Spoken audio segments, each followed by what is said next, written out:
दोस्तों अगर आप भी यूपीएससी के लिए एक बिगिनर स्टूडेंट है ना, तो आपके माइंड में हमेशा से ये जो है डाउट क्रिएट होता होगा कि सभी तो बोलते हैं कि यूपीएससी के लिए 6 से लेकर के 12 तक का एनसीईआरटी को पढ़ना बहुत जरूरी होता है।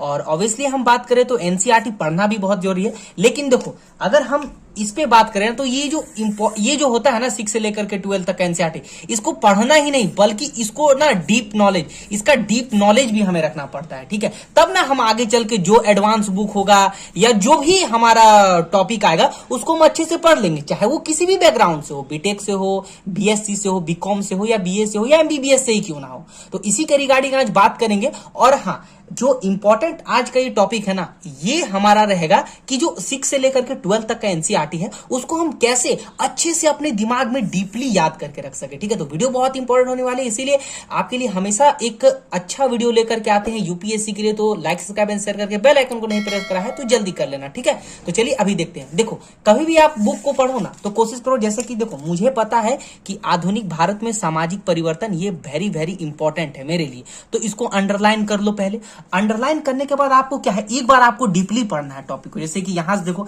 इसको आप देखो थोड़ा सा पेंसिल का यूज करो, कोई भी इंपॉर्टेंट टॉपिक है तो उसको वीवीआई कर लो, है ना। इंग्लैंड में पहला ऐसा देश था जिसने औद्योगिक क्रांति का अनुभव किया था, तो इसको जो है बहुत अच्छे से आप पढ़ो, बहुत अच्छे से आप इसको रिवाइज करो। उसके बाद यहां पर देखो कुछ कुछ इंपॉर्टेंट टॉपिक के आंसर है। देखो किताब को फर्स्ट टाइम बहुत अच्छे से पढ़ो आप। देखे तो जैसे कि मान के चलो ये देखो, जैसे राजा राम मोहन राय है, ठीक है, तो इसके बारे में आप अच्छा से पढ़ो क्योंकि इसके बारे में यूपीएससी क्वेश्चन पूछता है, तो इसको अच्छे से रिवाइज करके अपने माइंड में पढ़ो। ईश्वर विद्याचंद्र सागर के बारे में पढ़ो क्योंकि ये लोग सामाजिक परिवर्तन में थे और मेंस के लिए ये बहुत इंपॉर्टेंट है, ना कि प्री के लिए भी ये बहुत इंपॉर्टेंट है। ठीक है, तो एक बार आप क्या करो ना, किसी भी बुक को अच्छे से पढ़ लो, किसी भी बुक को एक बार अच्छे से पढ़ लो। जैसे देखो इंपॉर्टेंट टॉपिक को आप साइड में लिख लो या इसको आप नोट डाउन भी बना लो अच्छे से। उसके बाद क्या करो, जैसे एक चैप्टर खत्म हुआ, ठीक है, एक चैप्टर आप खत्म हुआ, उसके आप बाद क्या करो, देखो आज का जो सबसे इंपॉर्टेंट है वो समझो।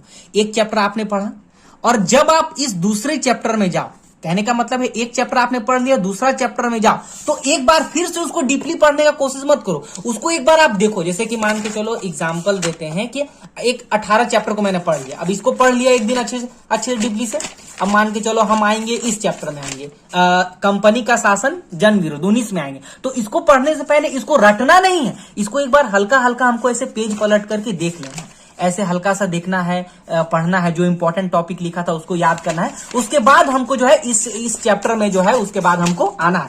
उसी तरह क्या करेंगे फिर, अगर हम मान के चलो इस चैप्टर में आएंगे ना, मान के चलो हम राष्ट्रवाद में आए, तो राष्ट्रवाद पढ़ने से पहले इस चैप्टर को जो हमने 18 पढ़ा था उसको हल्का सा देखना है, पहले से कम देखना है लेकिन हल्का सा देखना है। फिर उसके बाद आना है उसी चैप्टर में आना है जो हमारा सेकंड चैप्टर था, जो ये था हमारा, ये जो हमारा सेकंड था, इसमें फिर हमको आना है, इसको थोड़ा सा देख करके फिर जाना है, फिर इसमें जाना है। तो कहने का मतलब है आप एक चैप्टर को पढ़ने के बाद जब दूसरा चैप्टर स्टार्ट करो तो थोड़ा सा आप प्रीवियस ईयर चैप्टर को देख लो अपने आंखों से, रटने की जरूरत नहीं है।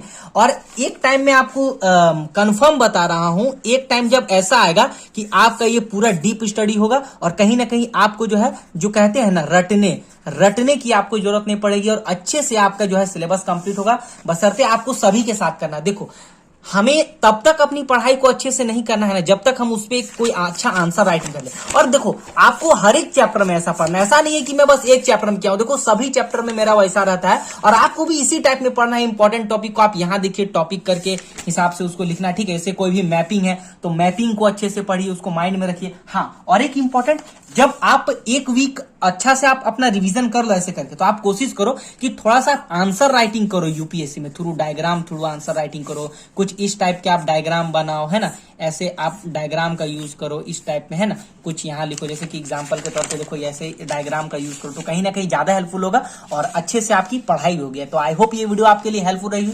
वीडियो पसंद आती है लाइक कीजिए, शेयर कीजिए, अपने फ्रेंड्स में शेयर कीजिए। मिलते हैं नेक्स्ट वीडियो में, पढ़ाई को कंटिन्यू।